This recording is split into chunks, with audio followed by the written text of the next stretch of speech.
guys, this is Tabiasobi, and today is all about looking cute and pretty as I try out the Blossom Alpha armor from the spring event for Monster Hunter World. I feel pretty, oh so pretty, yeah. Now the high rank Blossom armor isn't exactly the best armor out there. Like a lot of special event armor, this was really more for fun than endgame utility. For starters, it doesn't have the best skills. It starts out with just level 1 each for paralysis resistance, quick sheath, and recovery speed, as opposed to level 3 or even level 2 for one of those skills. Yeah, so those skills respectively let you recover faster from paralysis, sheath your weapon faster, and recover green health from the red health gauge faster when you sustain damage.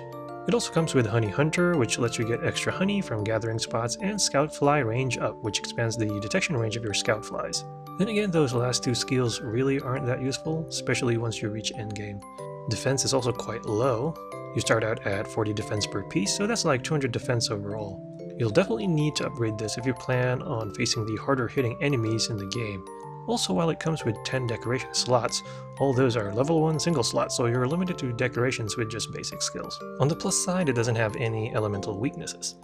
You get a chunky 20 thunder defense, as well as 5 defense for every other element, so you can use this against any monster without worrying about a severe elemental disadvantage. Despite all those drawbacks, I still ended up crafting this set mainly for one reason. That would be looks. Because looks aren't the only thing, they're everything. Or is it looks aren't everything, they're the only thing? Whatever. Whichever way works.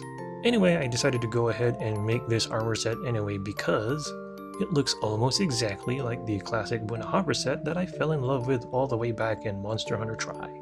Yeah, that was actually the first non-starter set that I crafted in that game, and I ended up using it for the majority of low rank as a status gunner. Later on, in high rank, I came up with a mixed set that used Bnahabra and Barriot parts, I believe, so my cousins and I could do triple Shadow Binder runs. Man, those were a lot of fun. The Bnahabra set was also one of those rare armor sets that you could change colors almost entirely, so it looked great to boot. So in short, I basically made this armor for nostalgia purposes. Now to get this armor, you will need 15 Spring Blossom tickets, which are available for a limited time during Monster Hunter World's Spring Blossom event. You can basically get 5 per day, 1 through your daily login bonus, and then 4 more by doing your daily limited bounties.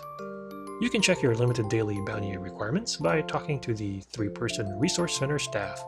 Pick Register Bounties, then hit R1 or L1 to scroll to the Limited tab. These limited bounties typically involve doing one or a couple of event quests, a challenge quest, and then hunting a specified monster. The first time I did this, for example, it required hunting a Deviljho. Okay, so this shows just how much of an idiot I can be at times.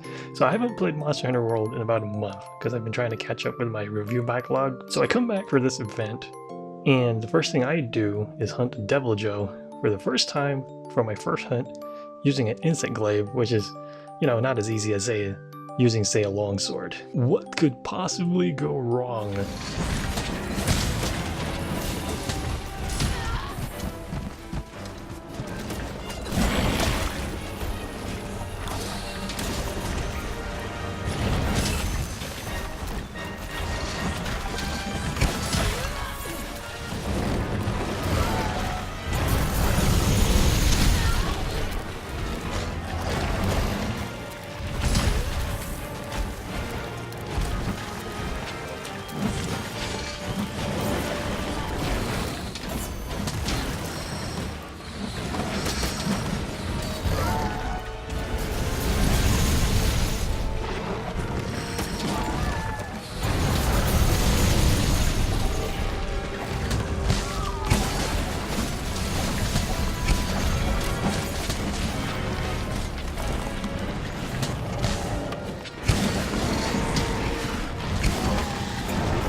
Yeah, thanks a lot, guys.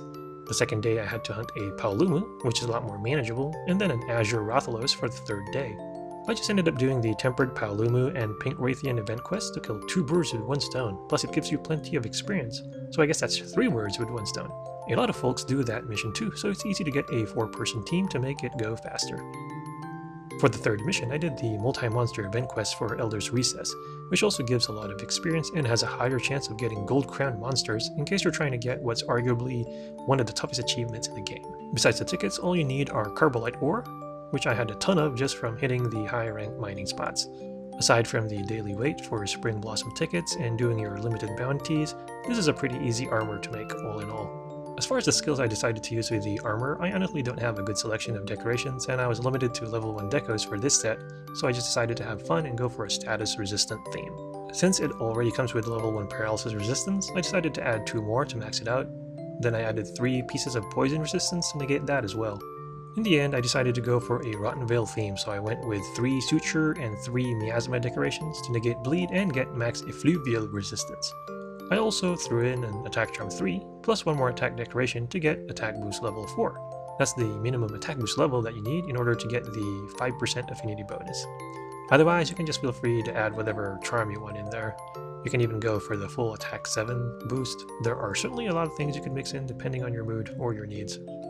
To test the armor out, I decided to use my maxed out Wyvern Ignition Impact Greatsword to keep up with the spring event theme and also take advantage of that sheath skill. Yeah, in fact, if you have the right charm, you could max out the sheath skill too. Otherwise, you could just use decorations. Now, my only caveat is that I'm not a great sword expert, and today was the first time I actually used the weapon in Monster Hunter World, so the gameplay is a bit rough around the edges, if you know what I mean. Also, given the theme I decided to go with as far as the skill mix for this set, I decided to join someone's SOS in the Rotten Veil with the expectation that other folks will jump in for a 4-man hunt. Unfortunately, no one did. So it ended up being a duo quest all the way to the end, which is arguably the toughest way to play the game. I also switched out to Heavy Bogan against Basil Juice, simply because I didn't want to fight the guy with armor that has relatively low defense while using a weapon I'm not incredibly familiar with. I mean, I love Greatsword, but I've never used it against Basil Juice. Anyway, there you have it, the Blossom Alpha armor. On that note, here are some highlights, or is it lowlights, from my first hunt with it. As always, feel free to leave any thoughts or questions in the comment section. Once again, this is Tabiasobi, and thank you for watching.